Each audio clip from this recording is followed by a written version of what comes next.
Hello there. Why, I didn't see you. I suppose you're here for a reason. But first, have you ever wondered about the southwest part of the US? No, not really, but I don't really care. Yeah, it was like a long time ago, and I don't think it matters now, right? Doesn't matter. It should matter, because you're standing in the very soil they fought for. What do you mean?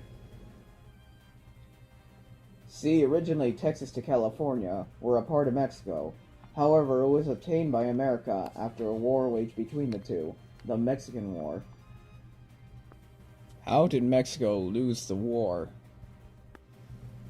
That, my young friend, is what we are going to talk about. We are going to take a look at 5 authors who argue their beliefs of the war. 5 whole authors? Yes, 5 whole authors. After all, there were a lot of differences to this war.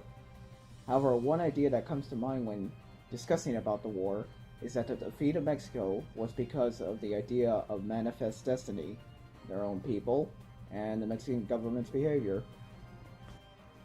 Oh yeah? Why is that? I don't believe you. Alright, let's see how you feel about it after you heard the ideas from the authors that back up that claim.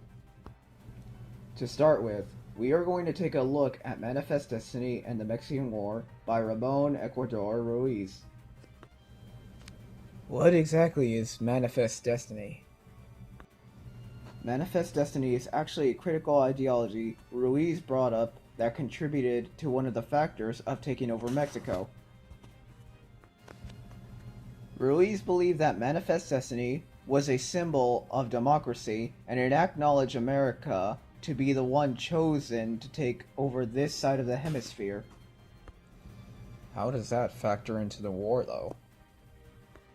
This ideology was actually a factor because it riled up the Americans and fueled their hunger for more land. It also didn't help the fact that America and Mexico were complete opposites during that time. What do you mean? See, Mexico resented the idea of Manifest Destiny because of its views of freedom and democracy. They also didn't have slavery, but America did. Okay, we get that Manifest Destiny was a huge impact by Ruiz standards, but what else helped America take Mexico? There's no rush. We'll get through all the points. Next up, we have From Hell Itself, The Americanization of Mexico's Northern Frontier by David J. Webler. What's David J. Webler's argument about?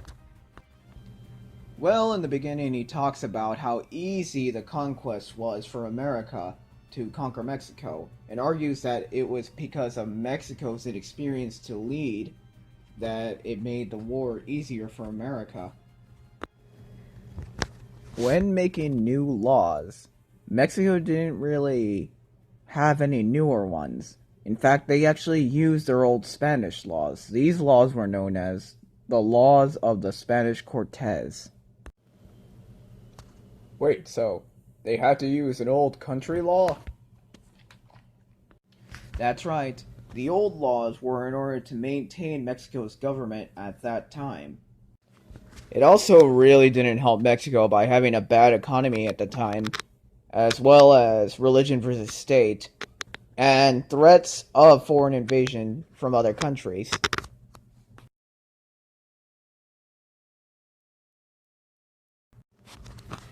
Next author is Rodolfo Acuna.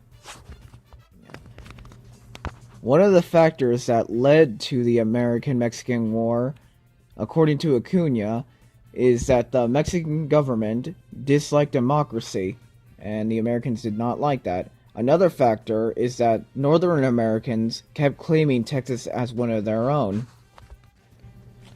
What did Mexico do after America said that? In response to this, Mexico told America they are free to enter. However, they must follow a set of rules. They all must be Catholic, and they must free their slaves. America did not take to that. President Quincy Adams offered to buy the land, but Mexico refused the offer, and it caused America to dislike Mexico even more. Acuna also argues that the Americans who fought in the Alamo were not actually die-hard Americans, but rather adventurers who haven't been there for more than 6 years, or just have barely arrived. Wait, so it was just adventurers? Then how exactly well thought out was the battle? So you were partly right, it wasn't just adventurers, there were some Americans. As for the battle, to point out, it wasn't really all that strategic. In fact, Mexico was really illy prepared. There wasn't much of a fight, and it was mostly numbers against smaller numbers. By Acuna debunking some of these myths, based on some other references, it makes his argument rather strong, and he ends his argument with the Treaty of Guadalupe. The Treaty of Guadalupe did not just end the war, it also gave America half of Mexico's land. Alright, so what were the other points of the other two authors? Considering that Acuna debunked the idea of certain topics in his article. Slow down there, we still have some more ground to cover. The next article is California and New Mexico, 1846 through 1848, Southward Aggression 2, by Walter Nugent. According to Walter Nugent, President James K. Polk was actually one of the center reasons why the war with Mexico happened. Why Polk, though? What did he do? You see, President Polk was actually very land-hungry, meaning that he wanted the land of Mexico. He also was in favor of stating Texas had been part of the Louisiana Purchase. According to Polk, he saw that Mexico owed the U.S. money. Considering that they had no money, they had plenty of land to spare. So, in order to do that deal, they try to give off cash to Mexico as an agreement for the land. Mexico, of course, refused. President Polk, however, did not give up. He would want to go to war if the negotiations were not met. Though, after a while, Polk did have some dilemmas with trying to take Mexico.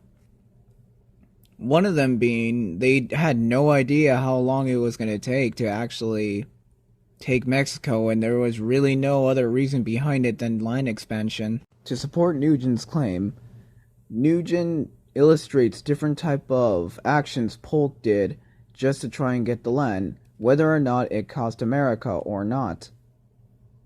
The next article we have up, and the last one, The Mexican War, A Study in Causation, by Norman A. Graebner.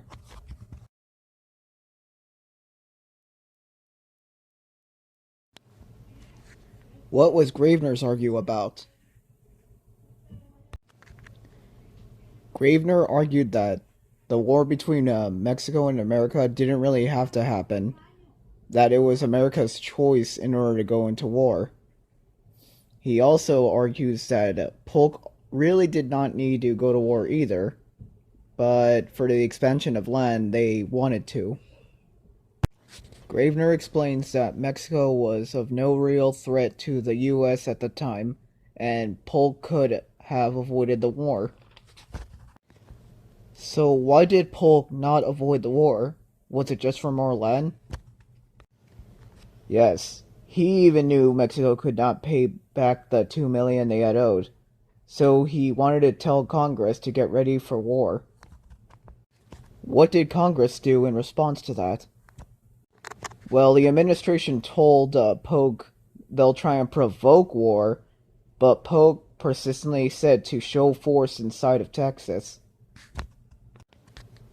So from Gravener's point of view, Mexico really was no threat to the US because of its rolling debt, and that Polk didn't really need to cause a war. In conclusion, each author had a valid point in their passages, and shared similar scenarios such as why Polk didn't have to invade Mexico, and the mindset of each American that was in that time. That Mexico's defeat was first because of manifest destiny, because it riled up Americans, like Polk, to gain more land. Second, the Mexican people, because they were having problems with state and church. Third, because the government's behavior on hating democracy, and anytime America would offer something, they'd refuse it. The best explanation of why the war took place has to be Ramon Ecuador Ruiz, because of his argument challenging myths of the American-Mexican War that were presented.